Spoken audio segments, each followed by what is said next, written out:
Luke says that after the birth of Jesus, the family fled to Egypt. Matthew says that they went to the Jerusalem temple. Are they both correct, or is one of them wrong? Who the heck cares? I mean, look. Well, I do, and so well, do probably the people who are listening to a debate about whether the Bible is true. Let me say why what you care about is not only trivial, but indicates a kind of unwillingness to try to get what the text is trying to communicate. I'll tell you why I don't think it's trivial. Because I think that the reason why Luke may have invented the flight to Egypt, he tells us. Luke says, when he records the flight to Egypt, and then they return from Egypt, he says, this is so that we can fulfill the prophecy from Hosea chapter 11, out of Egypt I shall call my son. Now, in Hosea, God is talking here about the nation of Israel. At least in this case, unlike the Matthew prophecy, the prophecy actually exists and we can interrogate it. It seems to me like what Luke is doing here is attempting to display Jesus as the fulfillment of the Old Testament prophecy. And in fact, he tells us that that's what he's doing. Therefore, if it is the case that Jesus didn't go to Egypt and didn't come out of Egypt on his return, then this would undermine Luke's attempt to identify Jesus as the Jewish Messiah, fulfillment of the Old Testament prophecy. That's why I think it is relevant. Well, look. And not trivial. Right, but I think that the... Would you agree with that? I mean, do you think it's a completely trivial point? If it's so trivial, no, I think that the point, why is it included in the first place? The point, as you stated it before, is trivial. The point you're now raising is not trivial, but the point you're now raising is one in which you have 3 centuries of Jewish-Christian disputation about whether Jesus is the Messiah, okay? And by and large, the disputation breaks down in this way. The Jews are the biblical literalists, and the Christians are the sort of metaphorical readers. And I say this because let's take a very famous passage that bears on this very topic, where Jesus is talking about the destruction of the temple. And the Jews go, you said the temple would be destroyed. Now, interestingly, Jesus did say the temple would be destroyed, and the temple was in fact destroyed in 70 AD. In fact, 40 years after Jesus said that, the temple was in fact physically razed to the ground, and the Jews dispersed in a huge diaspora. But my point is, Jesus doesn't reply that. Jesus doesn't say, hey, listen, wait 40 years. Jesus says, no, you're misreading me completely. When I said the temple, I was actually speaking of the temple of my body. He doesn't tell them that. But this is stated. We're told that that's what he means. We're told that's what he means. So what I'm getting at is, here you have a case where you have an event, you have a Jewish literalist reading and a Christian metaphorical reading. Yep. Another example, and So would you say then the flight to Egypt is a metaphor? Is that what you're trying to say? In other words, I'm trying to understand what it is that you're doing here to actually answer the question that I'm asking you, which is about, because here's my theory, here's an idea. Okay. Luke, the author of Luke, invents the flight to Egypt in order to identify Jesus as the Jewish Messiah, meaning that when we read Luke, we should note that where it appears that he's making historical claims, we should note his willingness to twist history in order to fulfill a theological you don't know if he's doing that. You're assuming that. This is your theory. No. What I'm saying is that that's one thesis to explain the contradiction between Luke and Matthew. If you want to say that it's trivial, then fine, but we still have to explain how it comes about. And what I'm saying is one idea of how this comes about leads to us undermining our trustworthiness of Luke. What I'm asking you for is your explanation that would not lead to us having to undermine the trustworthiness of Luke. I don't have the ability to referee that passage. I'm not aware of this contradiction. I'll have to go back and look and see. That's fine. Go and look it up. But what I am doing is I'm questioning your methodology and your kind of what would I call it?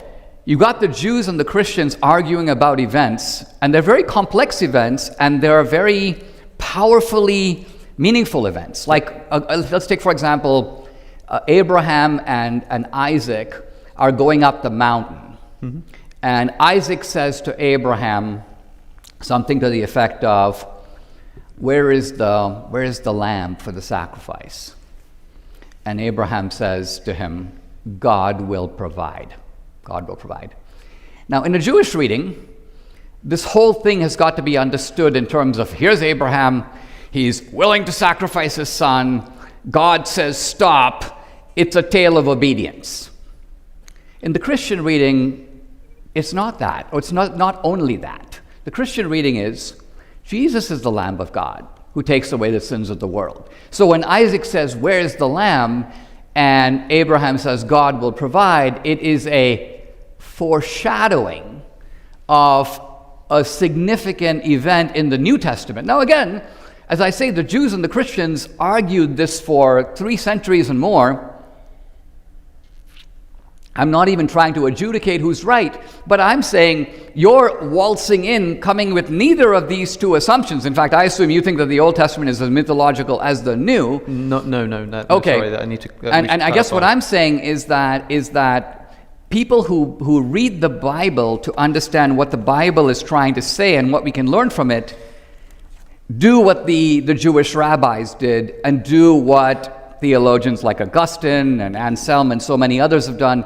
They don't really do what you're doing, which is saying, hey, Luke must have talked to a guy who thought it happened over here, but in fact, this guy says the roof was thatched, but another guy says they let the guy in through the roof who had to be healed. Contradiction. Yep. And I'm like, is this your way of trying to say the Bible is not true? Yes, it is. The Old is? Yes. Okay. That's precisely what I'm doing. The Old Testament is not fully mythological. I think Genesis is mythological. I think that Exodus makes more of an attempt at history, but has mythological undertones. I think that the military conquests I mentioned in my opening statements are attempts at describing literal historical events. I think that the Psalms are poetry. I think that Job is mythology. I don't think a man called Job actually existed. Right. And so there are lots of different genres here. The reason I'm asking about the contradictions in the gospel, and I understand if you don't want to talk about the specific example of Egypt and Jerusalem, fine, whatever, maybe you can send me an email about it later or something, that's fine. But the reason I bring it up is to say that there are lots of these. And in each case, if we try to look at why they might be contradicting each other, the reasons I think we're given tell us that the historicity of this text should be in dispute. For example, I mentioned the date of Jesus' death. The Synoptic Gospels specifically place this after the Passover meal. They have the Last Supper as the Passover meal. Okay. John uniquely sets it before the Passover because he has the theological purpose of wanting to depict Jesus as the Passover lamb. Mm-hmm. Now, this is a contradiction if the Gospels are supposed to be historical accounts of what happened to Jesus, which I imagine if we were having a debate about whether Christianity were true, about whether the God of the Bible existed, you might put forward, say, an argument for the resurrection of Jesus. You might say, well, we have good historical evidence to think that Jesus rose from the dead, and you might point to the story of the crucifixion and the disciples seeing him after he died. This is a common thread. The problem is that if we're treating it as historical in an area like that, then we have to engage with it as a historical text. Why would they contradict each other? I would say for the same reason that Luke contradicts Matthew in the birth narratives, because they're attempting to make a theological point, which tells us at least, and maybe you think that the New Testament is an entirely theological and in no way a historical text. Would you agree at least that the New Testament writers are seemingly willing to adapt the historicity of an event in order to serve a theological point? Would you agree with that? Yes and no. I would agree that... Well, that definitely is a contradiction. Well, it's not a contradiction, because, Thucydides is relaying historical events to make a moral point about the nature of politics, and both are completely consistent with each other. Sure. It's not as if Thucydides is... So he's a student of power politics. He is making a point. His speeches are driven at making a point, but the point is excavated out of the actual events. Now, I think that there's a reason that we're given 4 perspectival accounts of Jesus' life. And they're not identical. In fact, as I say, if they were identical, you wouldn't need 4. The point of reading these, and I think the way to read them. Let me say a word. If you want to determine veracity, you have to operate a little bit like a jury, and by that I mean pick up the Gospel of Mark, the first of the Gospels. Now, by the way, these Gospels are written very proximate to the events they describe. And I say this by the standards of, we're talking about historicity of any historical document. 70 AD, would you say, for Mark? Yes, I would say within decades of the events that they describe. But crucially, would you agree with most historians that this happened, for example, after the destruction of the Jerusalem temple, thereby allowing the author of Mark to put the prediction in the words of Jesus' mouth without it being anything miraculous? This is a highly debated point because Mark's gospel leaves off incomplete and has what seems to be at the very end an added section. I don't want to debate that little fragment of Mark. Here's what I'm getting at. If you've never read the Bible, and we've all read the Bible in a way, I was raised Catholic, and so I I was habituated to going to Sunday Mass and sort of felt like I didn't know the Bible. I've heard these stories read and so on. But it was a completely different experience for me as an adult to go back with critical skepticism and just read the book of Mark straight through. It has the complete ring of authenticity. And I say this because not only does it give you little details that don't really seem to even belong there. It's clearly not written with a polemical purpose exclusively. Mark will tell you things that not only seem irrelevant, but at other times undermine what he's trying to say. And that is the true ring of authenticity. Because if someone were to... What's that? An example? Well, here's an example. In the Jewish tradition, the testimony of a woman was considered inherently suspect. But the testimony of men generally reliable. And therefore, not that the testimony of women is disregarded altogether, but you needed, for example, many women to say the same thing. Yeah. Now, the Gospels tell us that when Jesus was crucified and put in the tomb, if I were Mark or I were Luke and I were trying to be inventive and I were trying to establish a truth for posterity, I would not have it that a group of, let's just say, hysterical women, Mary Magdalene, whoever it was, a group of women go to the tomb and they're the ones who find the tomb empty. This is like a little dubious because most people are going to go, well, yeah, we know, but women, you know. So here's an example of the Gospels insisting upon a point that would only make sense if that was actually the way it happened. Allow me to answer that, if I may. Go ahead. If I may. This is a commonly presented argument for the historicity of the resurrection, which, by the way, now we're talking as... Well, I'm not... No, hold on. I didn't say it's an argument for the historicity of the resurrection. I said it was an argument... Let me say a word. Okay. Now we're talking about these texts as if they are historical texts.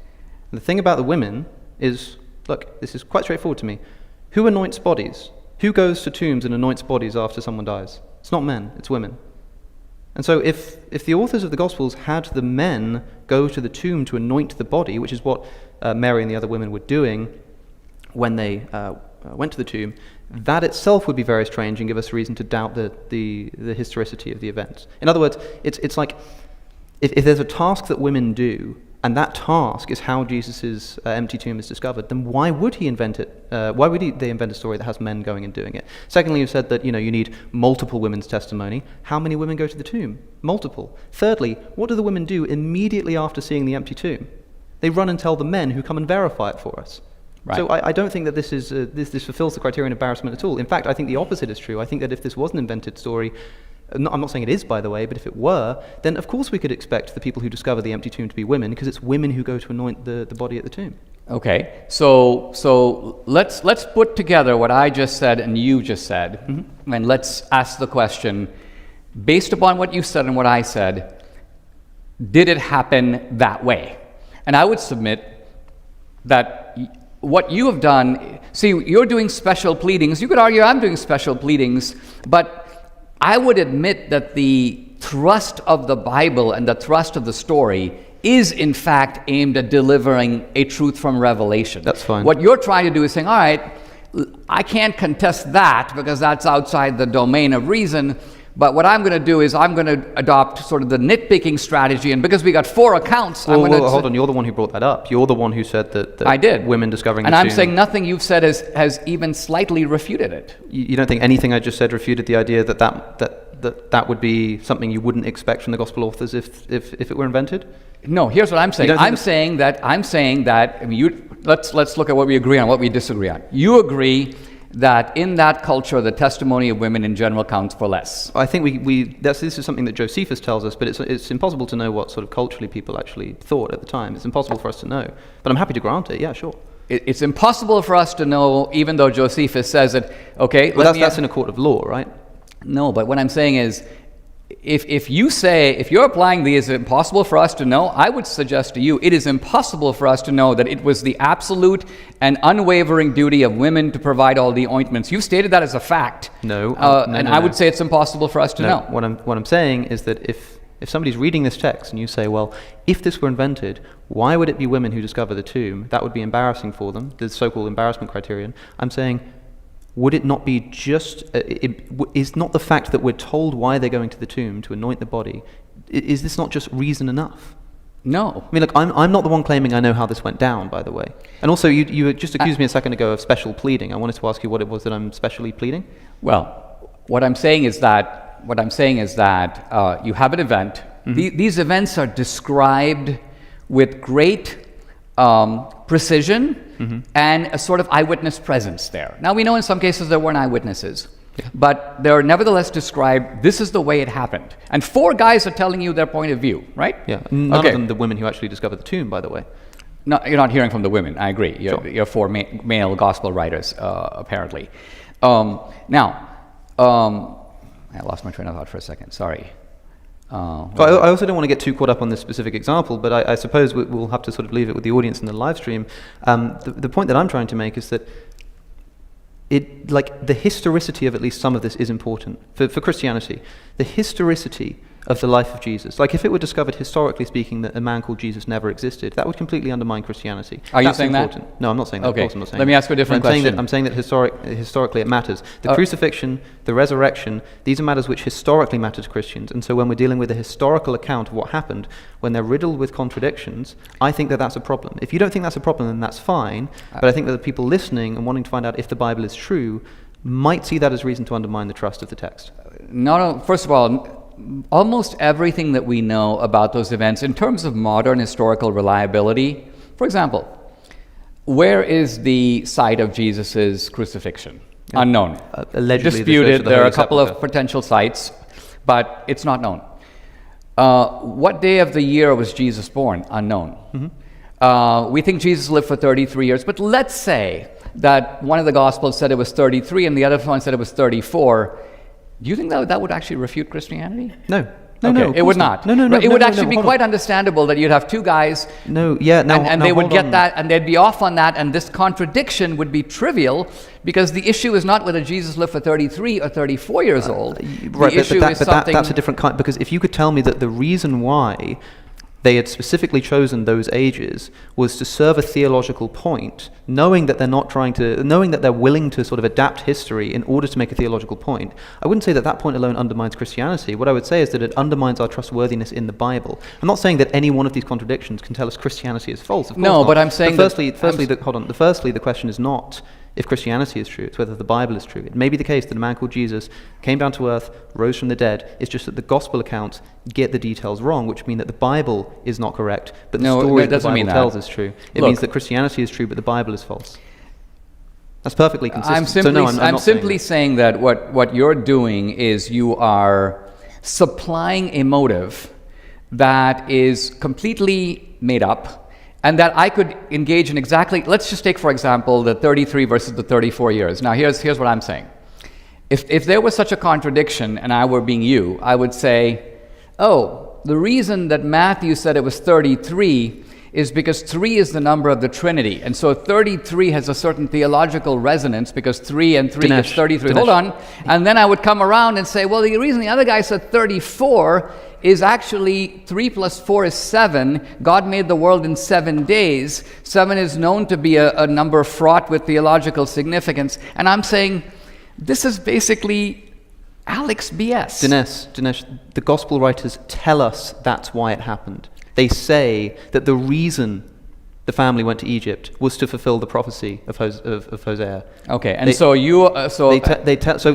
other words, if the gospel writer, and now imagine that the gospel writers had written what you just said. Imagine in the actual text, one of them said he was 33 when he died because of the number 3 in its significance. Correct. And another said that he was 34 because of the number 4 in its significance. That would be a contradiction. And in that instance, not just a historical contradiction, but a spiritual and theological one too.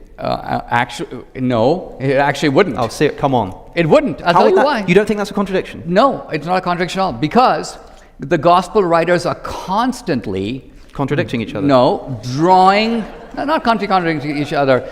if they were constantly contradicting each other, you wouldn't have spent half an hour on a single event that frankly I haven't even heard of. In fact, no one's ever heard of. I've never ever heard anyone discuss this in any context. So which event? This prophecy about Hosea. I'll go back and look at all this, but what I'm trying to get at is, if you had a plethora of contradictions, you wouldn't be spending the entire debate on one that I'm sure no one in the audience has heard of either. Hold on. But okay, you've heard of it. Probably because you've been listening to his YouTube channel, right? You don't think that this is a highly discussed point of contention in the Gospels, the flight to Egypt and its contradiction with the flight to Egypt. Look, the flight to Egypt is an important event in the Gospel. I'm not saying. Dinesh, also you said, why could you only bring up this one example? Take your pick. The date of Jesus' crucifixion, whether they're to take a staff or not to take a staff, the dating of Jesus flipping the tables at the temple, Mary Magdalene and what she says at the tomb, when the temple curtain rips.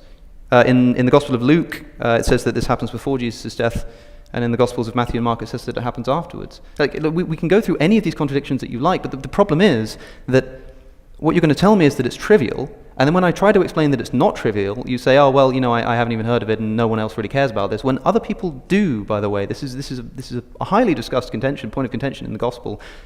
All I'm asking you to do is say that this is... when I mentioned the staff in my opening statement, and I said that whether or not they take a staff is a totally trivial contradiction, I'm not bothered by that. If I were a Christian, I would say, yeah, of course, because the texts are not going to perfectly accord. But for some reason, Augustine could not accept this, and so comes up with this ludicrous idea of a literal staff and a metaphorical staff that Jesus is talking about. If you were willing to just say, yes, this is a contradiction, but that doesn't upset the method of Christianity, I think it would be a much more defensible and respectable approach. But instead it seems that you're unwilling to admit that there's even a single contradiction in these texts.